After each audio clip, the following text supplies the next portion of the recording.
My company Mimica, we make labels and other types of packaging, like this bottle cap that turn bumpy after when you feed it, when you should no longer consume the food. And the way this happens is that the gel is responding to all the temperature changes and reveals the bumps when it's actually spoiled. And so if you're keeping things in the fridge for the right period of time and putting them back in the fridge, the caps and the tags, they're going to stay smooth for much longer and reward consumers for keeping their food better.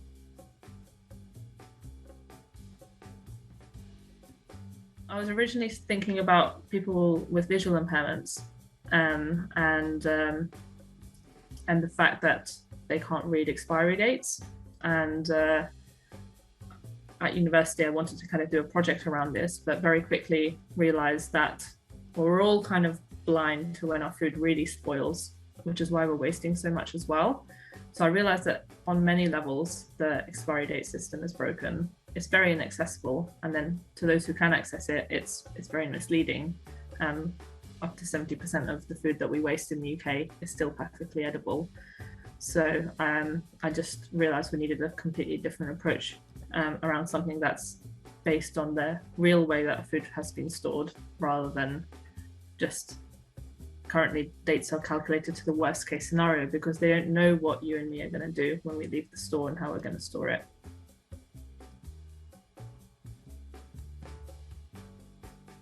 I never thought I would actually ever start a company. My background is as a product designer. That's what I was studying at university.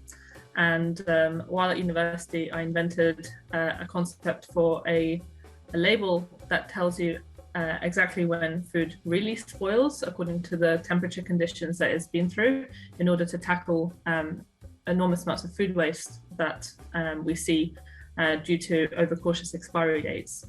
And I never thought I'd kind of move forward with this into a business, but the food industry started reaching out supermarkets and food producers, and I think I just found a need that was there in the industry, and I wanted to use my work making the world a better place, if that's possible.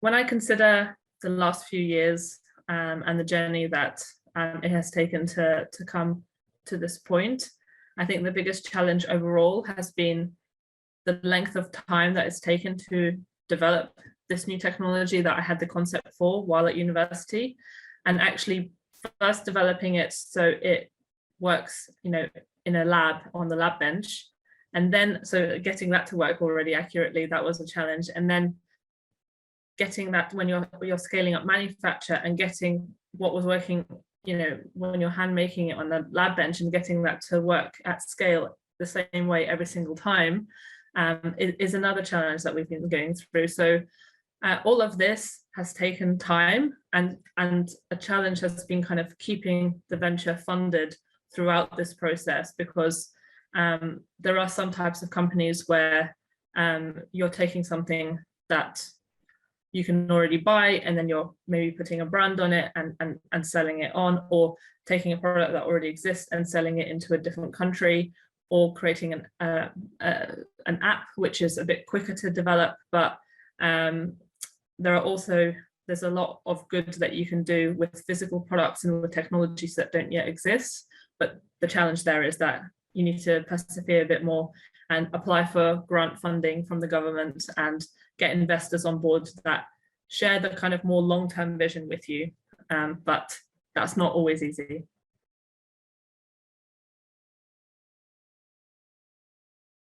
When I first had the opportunity to kind of work with some supermarkets to see if this concept of this food label could be a reality, I was very conscious that I was coming just from a pure design background with no business training before.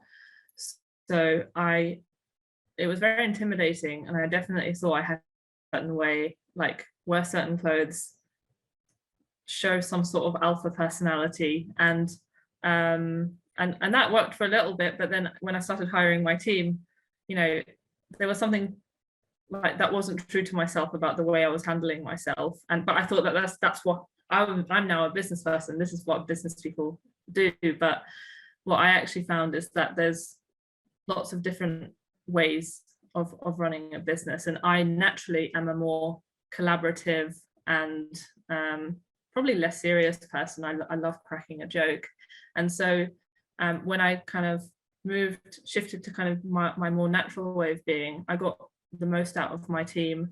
I was building much stronger relationships with external customers because I was just being myself. I wasn't trying to fit into a version of what I thought a business person looked like.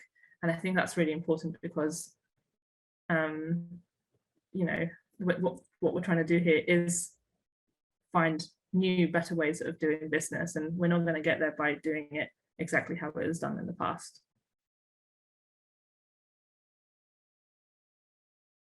It's really difficult to think of just one person because actually I never thought I would go into business at all.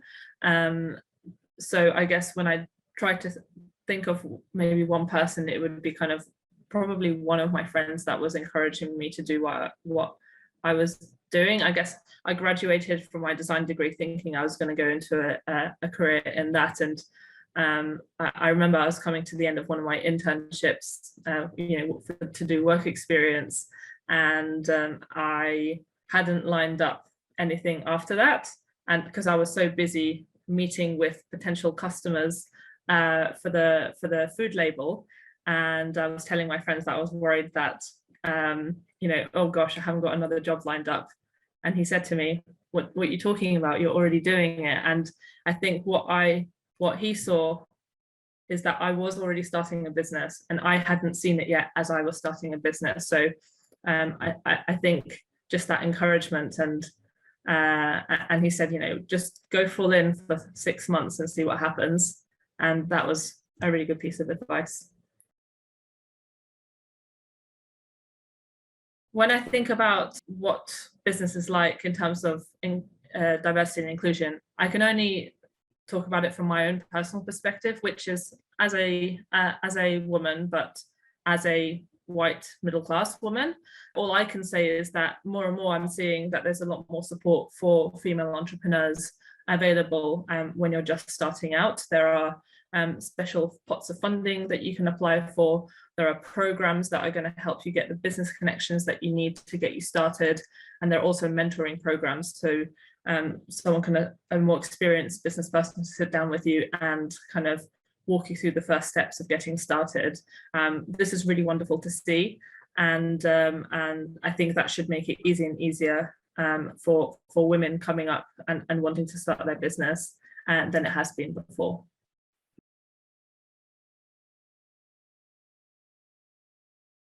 I think we've come a long way in terms of diversity and inclusion. No one that I'm aware of is specifically going to turn you away because you're not white and male anymore, like not that overtly, but really I think where the challenges are in unconscious biases that people have. So things that they're doing without even thinking about it. So for example, if you're explaining your business to someone, you might be saying the exact same things, but what a man says is going to be just believed so much quicker and be less questioned than if a female was saying the exact same things. And when presenting, I can see that I get interrupted much quicker in the presentation than a male would. And actually this has been well studied. I don't know the specific numbers, but I think it'll be 8 minutes before someone asks a question if a male is presenting, whereas that number is like maybe a minute and a half if a female is presented. They'll get interrupted because there's an assumption that she doesn't understand something about the business, and they're looking to clarify, whereas that same kind of assumption isn't there for the male counterpart. So I think what's needed is kind of bias training, so we're all aware of it, and just for all of us, just on a everyday basis, to be aware of how much space we're taking up in a room and whether we're letting everyone kind of have a equitable amount of space to say what they're saying.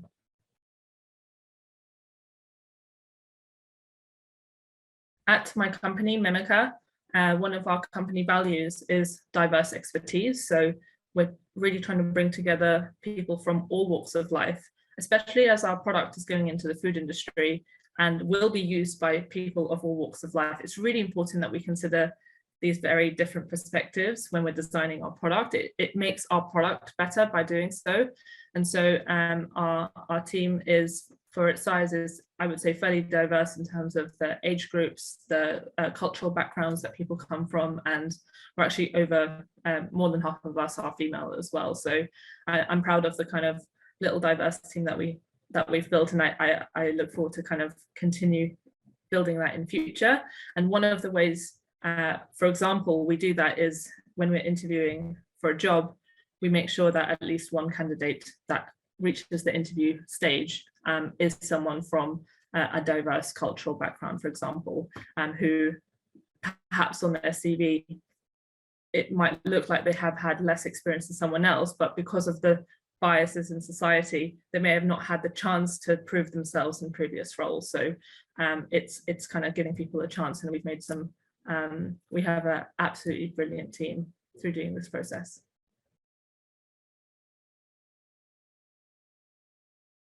Role models are really important. If you can see it, then you can dream it. And a really good example I can give is this new book that just got launched. It's Rebel Girls, Awesome Entrepreneurs, and it shows it's different women from all different backgrounds.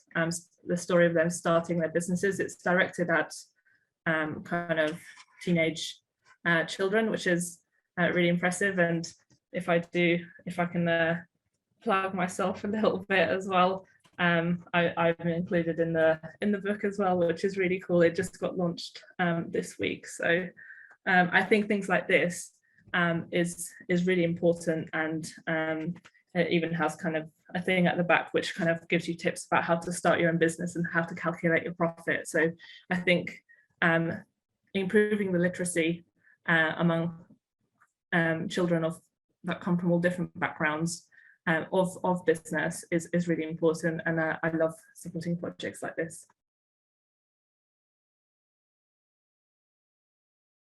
I would say if you're looking to kind of start your own business, talk to as many relevant people as you can and get all the advice that you can get. Really, you need to be learning as much as you can about the field that you're about to enter before you start. And then also knowing when to stop kind of, meeting with people and taking advice, and then stopping to kind of work on whatever the product or service that you're trying to launch, and just getting that out there in as simple form as possible. So it's all about thinking big, but starting small and having the focus to just get that first step out there.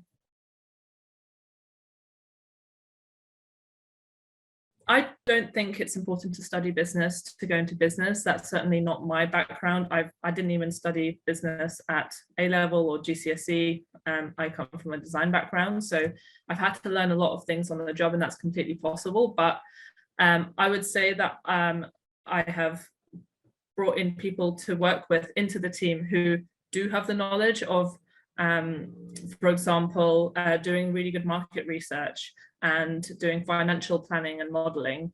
That is certainly something that I have learned over time, but I'm never really going to be an expert on it, and I've got other things to do in the business, and I think it's fine to start a company if you don't have that, but at one point or the other, you'll find yourself bringing in people who have come from a business background and have studied it.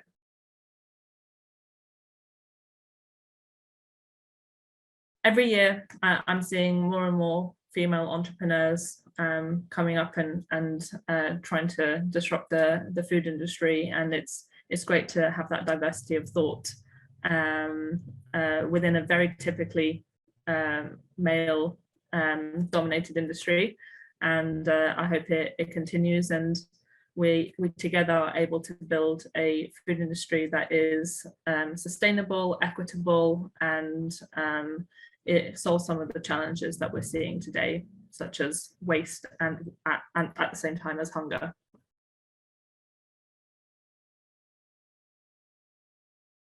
my vision for Mimica is to kind of really pioneer a food industry shift to less wasteful ways of operating in the food industry. Our mission is to radically reduce all kinds of unnecessary waste. And so while we are delivering the technology piece of doing that, we're thinking about ways that we can kind of think about policy changes and consumer behavior changes at home, and how to think of a general shift of wasting less food and understanding the true how long food actually lasts. So our vision is to be kind of the global mark of freshness on all types of products, not just food. We're starting with food, but on anything that perishes, such as medicines, cosmetics, even blood donations. As they travel to the hospital, they need to be kept at the right conditions. So I think we have a lot of work to do.